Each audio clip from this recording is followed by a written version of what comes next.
Hey, I'm Scotty Rock. And I'm Nate Danger. Oh yeah, and today we're going to talk about... Who rocked the song title better. This is episode 3 of Who Rocked the Song Title Better. And what song are we choosing today, Scotty? Oh man, today we're doing Outlaw by The Scream and The Cult. And The Cult. Oh, wow. Let's talk about these two bands because Right, yeah. in the series of Who Rocked the Song Title Better, we're taking bands that had the same song title, but Kind of just did it differently, you know rocked what I mean? it a little different. Yeah, Right? yeah. So who did it better is what we're kind of looking at. Yeah. Based on yeah. the song title. Who rocked the song title harder? We got The Cult. Yes. The Cult. Legends in their own sort of mind, I guess. Off of their album Electric. Right. Right? They had the song Outlaw. I think it was track number 9 or It something was, like that. I think, the album closer. Yeah, and then we got The Scream. The Scream! My personal, one of my favorites. John Corabi. John Corabi. Singing out loud. The opening song off their debut album. 1991, Let Yeah. It Scream. Let It Scream. Oh, man. First track was Outlaw. What a smoking collection of tunes. If you haven't heard the Let It Scream album. Yeah. So let's talk a little bit about the bands. Yeah, who do you want to start with? Well, let's talk about The Cult first. The Cult. Oh, Right? I love The Cult. I love The Cult. What a band. They went from like Southern death cult, goth rock, to more of a hard rock kind of vibe, which kind of... Yep. I think as they progressed, they kind of found the balance between those two vibes, a little more reverb and chorus and those sort of goth rock type sounds. So they kind of took a turn on this album. Yeah. This album, it was produced by Rick Rubin. They wanted a little bit more of a heavier rock sound. Right. Rather than what they were going for on their previous album, which was Love. Right. Right? Which had Revolution, which was a huge hit. They actually recorded this album, a different version of it. They were unhappy with it. They got in touch with Rick Rubin. Yeah. And he just came off... It's called Run Peace. Peace, right? And he came off and did... he just came off Run DMC and a Slayer album, which is like, where do you go? Bookend that with a Cult down the middle. Yeah. And they wanted a rock and roll sound, and so Rick Rubin brought it in, and I read some stuff on him in the studio.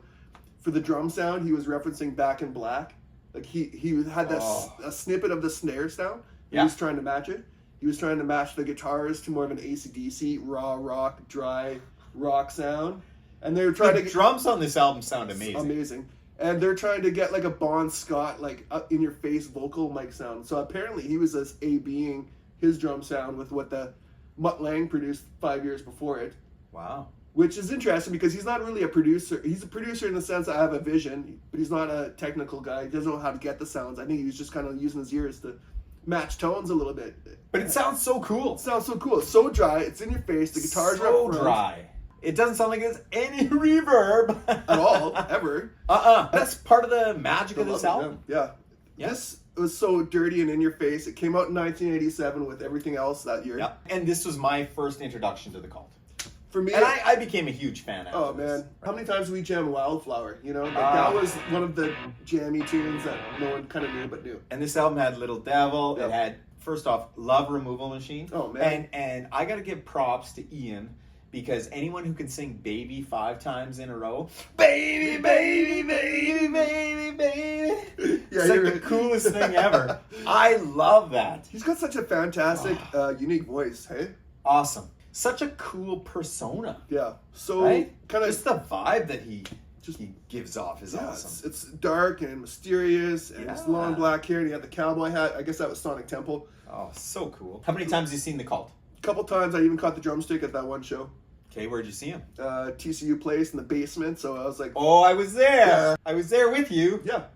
And you know, funny. I was like doing this, hey, and I just happened to do this, and it landed right in my hand. It was so weird. I was like, cool. You know what I remember about that show? Aaron Adair. Yeah. What? I don't know why, but when I think about seeing The Cult, I think about Aaron being there. Oh, weird. Remember Aaron played drums for us? Yeah. At the Rock Pit. Oh, that's right. Remember? Well, I know you played with UPD a couple shows. Yeah, he came and filled in. Yeah. I think that was before he was doing the Peace Dog thing. Oh, that's right. Yeah, it was and Peace Dog. No way. Singing Peace drummer. Dog That's where they got the... is a cult song. That's probably where they got it from, I bet. Yeah. It has to be. That's where they got the name from. Yeah. Anyways, the Cult, I remember that show was like Billy Duffy's Roland amps, because it had that stereo chorus vibe that I love. But it's not, you know how I play guitar, but I love the sound of it.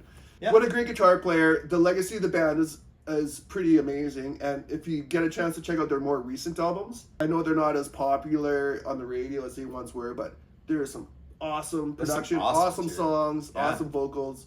The recent albums are so amazing. I'm really impressed with how this band still rolls, you know? Yeah, still out there. Okay, so here we are, Outlaw.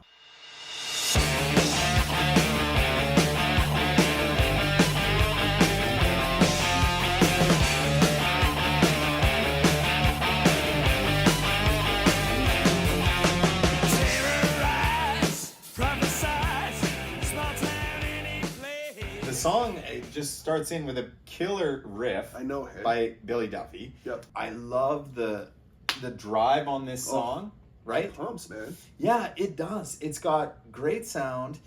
One of the things that I am a little hesitant with on this song is the key change dynamic that they Yeah, okay. they go into some of these, you know, I'm gonna say minor chord progression changes, Right. and it's hard for me to wrap my head around because it's just confusing. As a musician, it's confusing as to a certain part.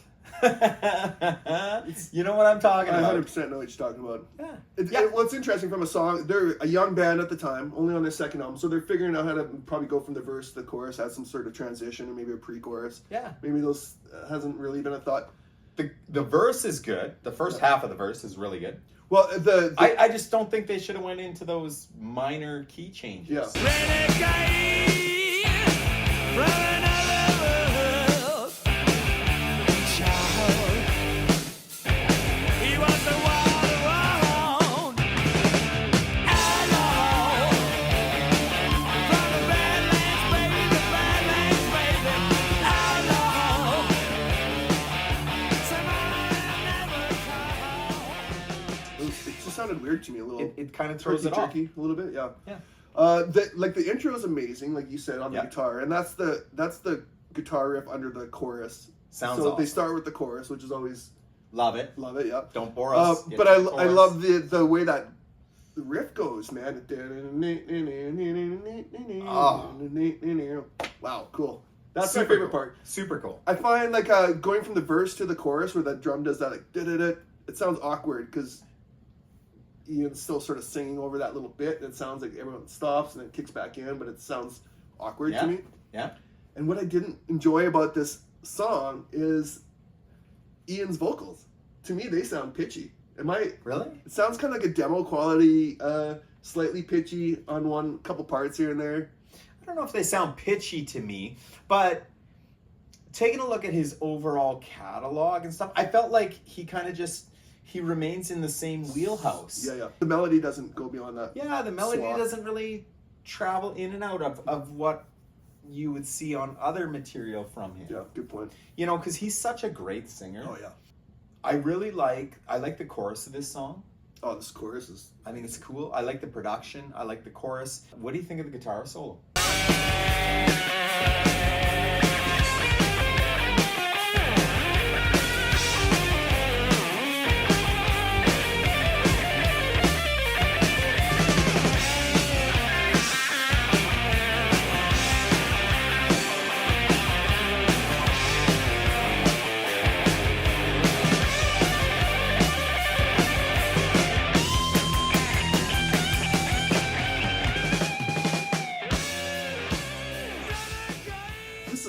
A ripping guitar solo for a guy that is not normally known as like a shredder, but he rips this guitar solo. He plays a lot of Ace Frehley type riffs. Yeah, Right. Yeah, There's a 100%. lot of I thought the same thing. a lot of Ace Frehley type. Pentatonic kind of vibe. Yeah, and I like it. It's good for the cult, I would say. Yeah, it's good for the cult. You know, it's interesting because I'm kind of torn on this song. Yeah. Because I owned Electric, and this was kind of a song that I didn't really venture past. Once I got to Born to Be Wild, I turned the cassette off. Oh, man. So then there was the 2 tracks left. There was Outlaw, and then there's that stupid track they ended it with, Yeah, and I can't even remember what it's that called. one. But it's brutal. Yeah. And but this was a huge album, right? Little Devil, Wildflower, Wildflower. Love Removal Machine. They did the cover of Born to Be Wild, but Why? I never. Why? Yeah, Why is that's- right? Why is right? But I don't know. That was a weird one for me. Yeah. Outlaw, I never got. They should. I That never should have got been like into in the first half of the album, I would say, because up tempo. It should have been the third song. It's cool. Up tempo. I can listen to it now. Yep. But it's probably not going to be on my regular rotation. Yeah. As far as the Cult goes, I would say it's a B-side track. B side, but Yeah. I dig that riff. I love that guitar riff Cool so riff. much. Yeah. I think the vocals could have had a little more production. A The little, maybe vocals like could a have ventured. double up. And I think that's Rick Rubin's lack of production experience. It's a fun listen. Yeah. It's got some good moments. I love the sound of it. Could have been better. Yeah. That's kind of my consensus, too. Yeah. Yeah. But overall, bad. the Cult's amazing. Not So, bad. Cult is amazing. I've seen him twice, obviously at Yeah, the that show one that show. we talked Who was- about, but I saw him at the arena too. The Oh, arena, really? and Bonham opened up. Oh, really? Yeah, Bonham. That was on the Sonic Temple tour. Sweet soul man. sister, That album keep was so good. on pushing. Oh man, It's the perfect sound for the Cult, that album. that's when they came. That's when they really came into everything, Yeah. and that is when the Cult became one of my favorite bands. Yeah. That Fire was just- Woman, oh. that whole album, Edie or whatever. Oh, ciao, baby! Ciao, baby. Oh, so good, Yeah, so good. And Matt Sorum, super cool. great drummer for sure. Who's the other outlaw? The Scream. The Scream from the album Let It Scream from 1991. You introduced me to this. I love this album. Yeah. And remember Jared Pernica? Jared Pernica. Nice. He would always order cassettes on Yep. through some mail order situation he had. And he's like, check this album out. I was like, holy shit, man, I love this. He's the one. He introduced me to lots of stuff like Yeah. Sweet FA and So we have other bands like that. Well, he and- was always ordering cassettes through the Yeah. mail order. And He we was were like kinda- throwing money into it too. Hey, we were like, get this one for us since you're doing shipping and stuff. But he was one of those guys that's just like, he was really a technical guitar guy, Yeah. right? I wasn't. I was a... yeah. He had a sweet Les Paul custom. Yeah, and he was always working on getting better, and I was working on Right. smoking darts and Yeah. drinking beer. But so Let It Scream comes out. I think we were in high school at this time. It was 91, pre-grunge, post-glam. I think in the 90s, glam metal, pop metal, whatever, transitioned to something a little more heavier, harder. Yep. And production was amazing. Eddie Kramer produced this record, hey? Really? Yeah. See, I didn't know know that until recently. I'm like, how did I not know that? I like stuff that Eddie Kramer Oh, does. man, the drums, like when this song comes in, on the slide guitar, the drums sound amazing.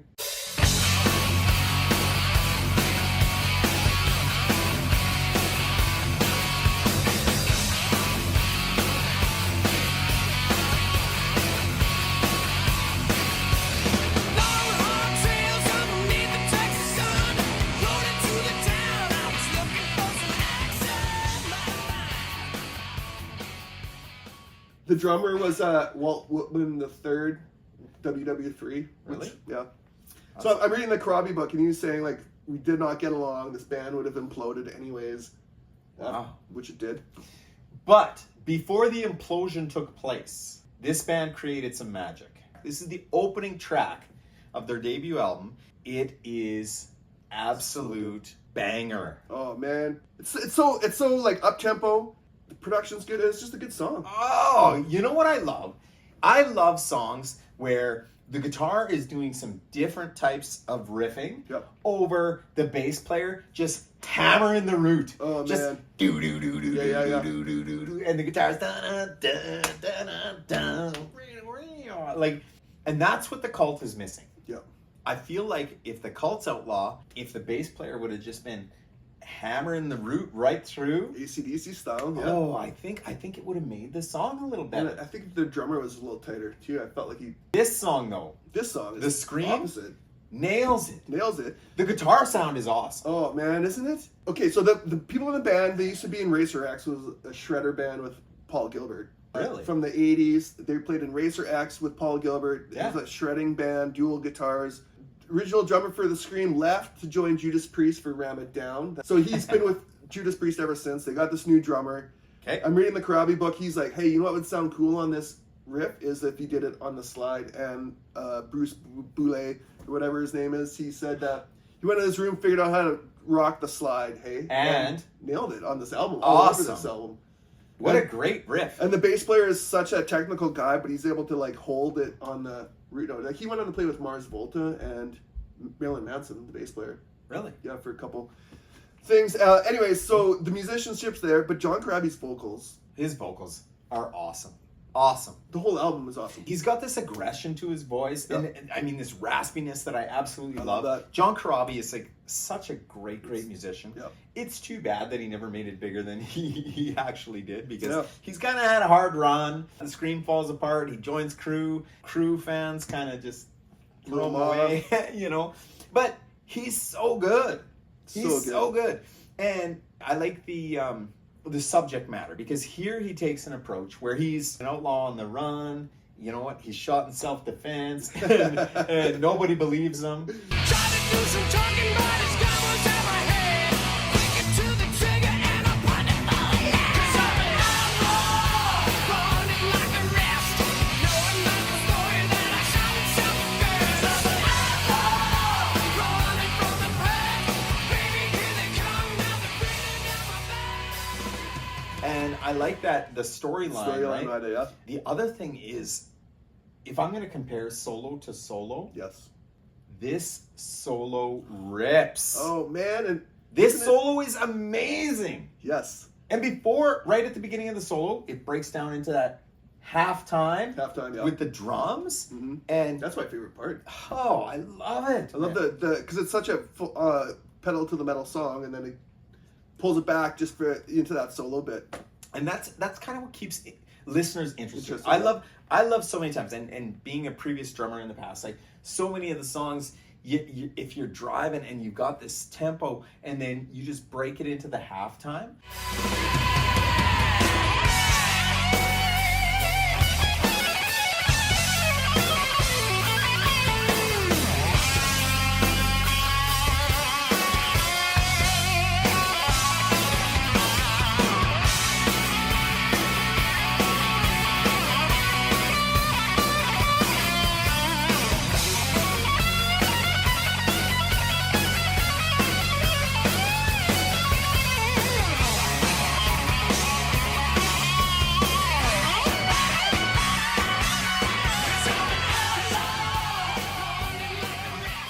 Like, it creates that special dynamic that Oh, I man, think I it love keeps the listener so engaged. You're right. Yeah, and they do an awesome job. And then the guitar player just rips. Rips, man. Like, well, of course he's a shredder, but like rips in the context of the song. He's just not playing like shredding. He's just playing something that fits the song. It enhances the song. It plays it with an incredible amount of talent. Yep. And it just He's not playing Ace Frehley riffs. no, absolutely not. Sorry, Billy Duffy.